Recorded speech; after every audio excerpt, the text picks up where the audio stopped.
अस्सलामुअलैकुम, मैं हूं वसीम अंजुम और आप देख रहे हैं रियल कॉन्सेप्ट। डियर स्टूडेंट, आज हम Rutherford experiments and atomic model के बारे में पढ़ेंगे। रदरफोर्ड एटॉमिक मॉडल को स्टार्ट करने से पहले हम थोड़ा सा रदरफोर्ड एटॉमिक मॉडल की बायोग्राफी पर एक नज़र डालते हैं। रदरफोर्ड एक ब्रिटिश न्यूजीलैंड केमिस्ट था। इसने अल्फा पार्टिकल को यूज़ करते हुए बहुत से एक्सपेरिमेंट किए। 1908 में इसे नोबेल प्राइज़ से नवाजा गया। 1911 में इसने न्यूक्लियर मॉडल ऑफ एटम पेश किया और एटम को स्प्लिट करने का पहला एक्सपेरिमेंट भी किया। Because of his great contribution Rutherford को न्यूक्लियर साइंस का फादर भी कहा जाता है। सबसे पहले हम experiment of Rutherford atomic model की बात करेंगे। यहाँ पे एक डायग्राम दिखाई गई है जिसमें एक अल्फा पार्टिकल एमिटर है और एक गोल्ड फॉइल है जिसकी थिकनेस है 0.0004 सेंटीमीटर, और यहाँ पे एक रिंग दिखाई दिया गया है जो कि एक स्क्रीन है जो फोटो इलेक्ट्रिक प्लेट हो सकती है या जिंक सल्फाइड कोटेड स्क्रीन हो सकती है। इसमें हम गोल्ड फॉइल से गुजरने के बाद अल्फा पार्टिकल इस स्क्रीन से टकराते हैं और इससे हम इसके नेचर को ऑब्जर्व करते हैं और रिजल्ट्स निकालते हैं। अल्फा पार्टिकल्स के लिए हम ऐसे एलिमेंट का इस्तेमाल, ऐसे रेडियो एक्टिव एलिमेंट का इस्तेमाल करते हैं जिससे अल्फा पार्टिकल इमिट होते हैं, जैसे radium and polonium. Alpha particles क्या होते हैं? अल्फा पार्टिकल बेसिकली हीलियम के न्यूक्लियाई है और इन पे डबल पॉजिटिव चार्ज होता है, 2+ चार्ज होता है और ये हीलियम से बनते हैं। हीलियम के इलेक्ट्रॉन रिलीज करने से अल्फा पार्टिकल्स बनते हैं। आइए अब हम देखते हैं कि इस एक्सपेरिमेंट को करते हुए हमने क्या ऑब्जर्व किया। Observation of Rutherford experiment. Almost all the particle pass through the foil undeflected। हमने ये ऑब्जर्व किया कि जब गोल्ड फॉइल से अल्फा पार्टिकल की बम्बारमेंट की जाती है तो उनमें से बहुत सारे ऐसे पार्टिकल हैं जो अनडिफ्लेक्टेडली यानी सीधे उसमें से पास हो जाते हैं। Out of 20,000 particle, only a few were deflected at fairly large angle। अगर हमने 20,000 पार्टिकल की बम्बारमेंट की है तो उनमें से चंद ऐसे पार्टिकल्स होते हैं जो गोल्ड फॉइल से टकराने के बाद किसी बड़े एंगल से मुड़ जाते हैं। And very few bounce back on hitting the gold foil, और बहुत कम ऐसे पार्टिकल्स होते हैं जो गोल्ड फॉइल से टकराने के बाद बाउंस बैक हो जाते हैं, यानी जिस पाथ से वो जाते हैं उसी पाथ से वो वापस आ जाते हैं। इस बात को समझने के लिए हम इस डायग्राम को देखते हैं। डियर स्टूडेंट, देखें कि यहाँ पे ये एक एटम दिखाया गया है और इसके दरमियान में ये न्यूक्लियस है। मैंने आपको बताया था कि जो अल्फा पार्टिकल्स हैं वो बेसिकली डबल पॉजिटिव चार्ज वाले पार्टिकल्स हैं, तो इसलिए यहाँ पे 2+ चार्ज दिखाया गया। ये जो ब्लू कलर में है बेसिकली ये अल्फा पार्टिकल्स हैं। ये अल्फा पार्टिकल जब गोल्ड फॉइल के एटम से टकराते हैं तो आप देख रहे हैं कि बहुत सारे जो पार्टिकल्स हैं वो अनडिफ्लेक्टेडली इस गोल्ड फॉइल से पास हो रहे हैं, जैसे यहाँ पे दिखाया गया। Most of alpha particles pass straight, सीधे इसमें से पास हो जाते हैं, और कुछ ऐसे पार्टिकल्स हैं जो टकराने के बाद स्मॉल एंगल पे डिफ्लेक्ट होते हैं और कुछ ऐसे पार्टिकल्स हैं जो लार्ज एंगल पे डिफ्लेक्ट होते हैं, और बहुत कम ऐसे हैं जो टर्न बैक हो जाते हैं, यानी टकराने के बाद सीधा वापस मुड़ जाते हैं। इन ऑब्जर्वेशन से हमें क्या रिजल्ट मिलता है, आइए अब हम वो देखते हैं। Results of Rutherford experiment. Since most of particle pass through the foil undeflected, चूंकि हमने ये ऑब्जर्व किया कि जब फॉइल पर अल्फा पार्टिकल्स की बम्बारमेंट की जाती है तो बहुत सारे पार्टिकल अनडिफ्लेक्टेडली उसमें से पास हो जाते हैं। Therefore most of the volume occupied by an atom is empty. तो इस बात से हमने ये रिजल्ट निकाला कि एटम के गिर्द जो बहुत सारी स्पेस है वो खाली होती है। There is an empty space around the nucleus called extra nuclear part.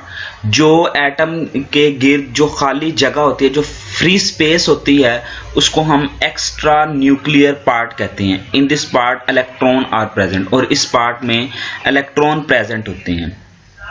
Since a few particle were deflected, हमने देखा कि कुछ पार्टिकल जो हैं वो डिफ्लेक्ट हुए थे. It showed that the size of nucleus is very small. क्योंकि हमने देखा है कि अल्फा पार्टिकल पर भी पॉजिटिव चार्ज है और न्यूक्लियस पर भी पॉजिटिव चार्ज होता है. तो जब ये आपस में एक दूसरे के करीब आते हैं तो पॉजिटिव पॉजिटिव एक दूसरे को रिपेल करते हैं, जिसकी वजह से डिफ्लेक्शन होती है. तो चूंकि न्यूक्लियस का बहुत कम पार्टिकल जो है वो डिफ्लेक्ट होते हैं, तो इससे हमने ये अंदाज़ा लगाया है कि जो न्यूक्लियस का साइज है वो बहुत छोटा है. It showed that the size of nucleus is very small as compared to the total volume of an atom. The volume of an atom is about 10 raised 15 times the volume of the nucleus.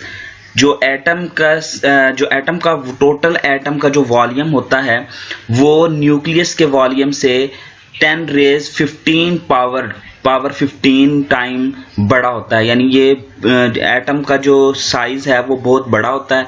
मैं ऐसे simple word में ऐसे समझा जा सकता है कि जो एटम का साइज होता है वो तकरीबन 1 लाख टाइम बड़ा होता है न्यूक्लियस के साइज से. The deflection of a few particles proved that there is a center of positive charge in an atom. कुछ पार्टिकल्स का डिफ्लेक्ट होना ये प्रूव करता है कि एटम के सेंटर में पॉजिटिव चार्ज होता है, क्योंकि अल्फा पार्टिकल पर भी पॉजिटिव चार्ज होता है और न्यूक्लियस पे भी पॉजिटिव चार्ज होता है, यानी कि उसके सेंटर में भी पॉजिटिव चार्ज, तभी वो एक दूसरे को रिपेल करते हैं और उसी वजह से डिफ्लेक्शन होती है, विच इज कॉल्ड. और उस जो सेंट्रल पॉजिटिव चार्ज वाला पोर्शन है उसे न्यूक्लियस ऑफ एन एटम कहा जाता है.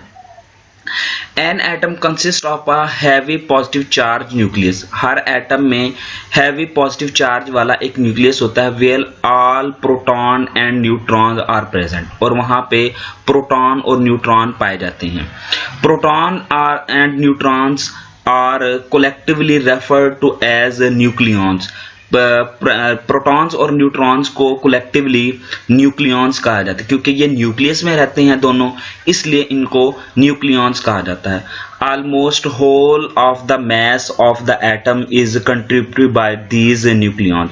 तकरीबन एटम का जो मास होता है, टोटल मास होता है, वो इन्हीं न्यूक्लियॉन्स की वजह से होता है, क्योंकि इलेक्ट्रॉन का जो मास होता है वो बहुत कम होता है. तो मेजर जो मास होता है एक एटम के अंदर वो प्रोटॉन्स और न्यूट्रॉन्स की वजह से होता है. The complete bounce back of few particles show that the nucleus is very dense and hard. कुछ पार्टिकल्स का मुकम्मल टकराकर मुकम्मल तौर पर बैक हो जाना, यानी मुकम्मल तौर पर टकराने के बाद जिस रास्ते से वो आए हैं उसी रास्ते से वापस मुड़ जाना, ये शो करता है कि न्यूक्लियस जो है वो बहुत डेंस और हार्ड होते हैं.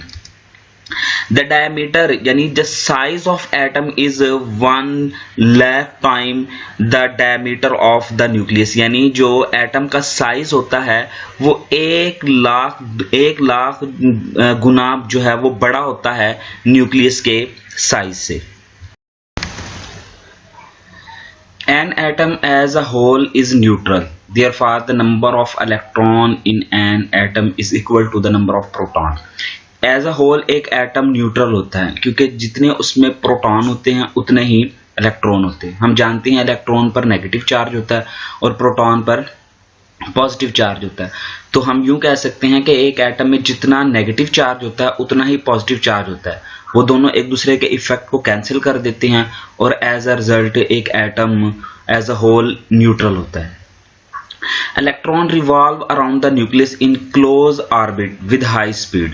इलेक्ट्रॉन न्यूक्लियस के गिर्द एक ऑर्बिट के अंदर हाई स्पीड के साथ मूव करते हैं. The centrifugal force acting on the revolving electron is being counterbalanced by the force of attraction between the electron and the nucleus.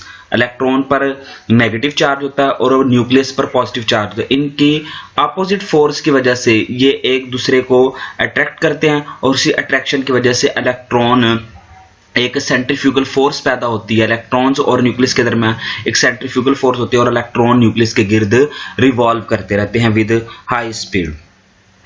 This model was similar to the solar system. ये Rutherford का जो atomic model है ये solar system के मुताबिक, जैसे सूरज दरमियान में है और उसके इर्द गिर्द प्लैनेट जो है वो मूव करते हैं, बिल्कुल इसी तरह ये भी एक एटम का जो मॉडल है रदरफोर्ड का एटॉमिक मॉडल, ये भी सोलर सिस्टम की तरह है। इसके दरमियान में न्यूक्लियस है और इसके इर्द गिर्द ऑर्बिट्स के अंदर इलेक्ट्रॉन रिवॉल्व करती हैं। The nucleus representing the sun and revolving electron as planets.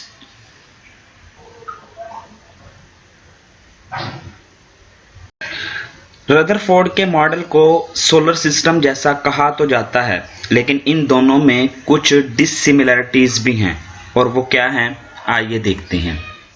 Dissimilarities between nuclear atomic model and solar system. पहली dissimilarity, the sun and planets are very big bodies. सन और प्लैनेट बहुत बड़ी बड़ी bodies हैं and अनचार्ज, और इन पर कोई चार्ज भी नहीं होता।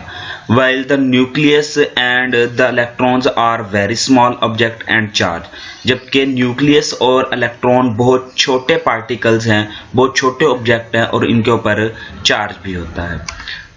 दूसरी dissimilarity, the revolutions of the planet in the solar system is governed by the gravitational force। जो प्लैनेट्स सोलर सिस्टम में जो प्लैनेट्स की मूवमेंट है, जो रेवोल्यूशंस है, वो ग्रेविटेशनल फोर्स की वजह से है। while the revolutions of electrons around the nucleus is governed by the electrostatic force, जबकि इलेक्ट्रॉन का न्यूक्लियस के गिर्द जो मूवमेंट है, जो रेवोल्यूशंस है, वो इलेक्ट्रोस्टैटिक फोर्स की वजह से होती है। तीसरी dissimilarity, in the solar system there is only one planet will revolve in any particular orbit, but in the nuclear atomic model more than one electrons may rotate in any particular orbit। Solar system में एक orbit के अंदर सिर्फ एक ही planet जो है वो गर्दिश करता है, एक ही प्लैनेट मूव करता है, जबकि न्यूक्लियर एटॉमिक मॉडल के अंदर एक ऑर्बिट के अंदर एक से ज़्यादा इलेक्ट्रॉन भी रिवॉल्व कर सकते हैं, मूव कर सकते हैं। हर मॉडल में कुछ न कुछ डिफेक्ट्स होते हैं, इसी तरह रदरफोर्ड एटॉमिक मॉडल में भी कुछ डिफेक्ट्स हैं, कुछ इसके ड्रॉबैक्स हैं। आइए उसी को स्टडी करते हैं।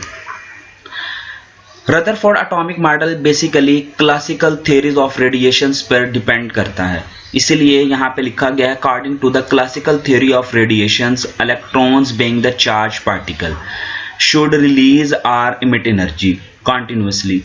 क्लासिकल थ्योरी के मुताबिक एक चार्ज पार्टिकल्स को कॉन्टिन्यूसली एनर्जी एमिट करनी चाहिए। चूंकि इलेक्ट्रॉन भी एक चार्ज पार्टिकल है, तो क्लासिकल थ्योरी के मुताबिक इलेक्ट्रॉन को भी कॉन्टिन्यूसली एनर्जी को एमिट करना चाहिए, रिलीज करना चाहिए। अगर ऐसा होगा तो they should ultimately fall into the nucleus, और इलेक्ट्रॉन को न्यूक्लियस में गिर जाना चाहिए। अगर ऐसा हो कि इलेक्ट्रॉन एटम के न्यूक्लियस में गिर जाए, उसके अंदर चला जाए, तो फिर एटम जो है वो स्टेबल नहीं रहेगा, बल्कि वो तबाह हो जाएगा, वो कोलैप्स हो जाएगा। जबकि हमने ऑब्जर्व करते हैं कि प्रैक्टिकली ऐसा नहीं होता, एटम जो है वो स्टेबल रहता है।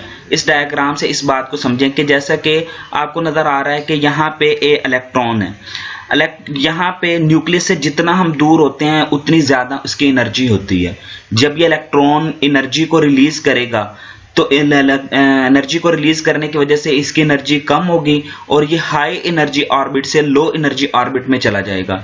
इसी तरह जब यहाँ से ये कॉन्टिन्यूसली एनर्जी रिलीज करेगा तो ये इससे भी लो एनर्जी ऑर्बिट में चला जाएगा, और यहाँ से भी जब ये एनर्जी को रिलीज करेगा तो इससे भी लो एनर्जी ऑर्बिट में चला जाएगा और अल्टीमेटली न्यूक्लियस के अंदर गिर जाएगा और एटम जो है वो डिस्ट्रॉय हो जाएगा, तबाह हो जाएगा। जबकि प्रैक्टिकली ऐसा नहीं होता। तो बेसिकली इसका ड्रॉबैक क्या है, वो ये है कि रदरफोर्ड एटॉमिक मॉडल जो है वो स्टेबिलिटी ऑफ एटम को एक्सप्लेन नहीं कर सका। दूसरा ड्रॉबैक क्या है इसका, if the electron emit energy continuously, अगर एक इलेक्ट्रॉन कॉन्टिन्यूसली एनर्जी को इमिट करता है, they should form a continuous spectrum, तो इसे कॉन्टिन्यूस स्पेक्ट्रम बनाना चाहिए। जैसे रेनबो होती है, एक कलर दूसरे में मर्ज होता है, तो हमें डिफरेंशिएट करना मुश्किल होता है कि किस कलर की बाउंड्री कहाँ पे है, तो ऐसा स्पेक्ट्रम जो होता है वो कॉन्टिन्यूस स्पेक्ट्रम कहलाता है। But in fact line spectrum was observe, जबकि प्रैक्टिकली हमने देखा कि इससे लाइन स्पेक्ट्रम बनता है, कॉन्टिन्यूस स्पेक्ट्रम नहीं बनता। मुझे उम्मीद है आपको ये मॉडल अच्छे से समझ आ गया होगा। इस मॉडल से रिलेटेड आपका कोई भी सवाल है तो आप कमेंट में पूछ सकते हैं, और इस तरह की मज़ीद वीडियो देखने के लिए हमारे चैनल को सब्सक्राइब करें। Thank you.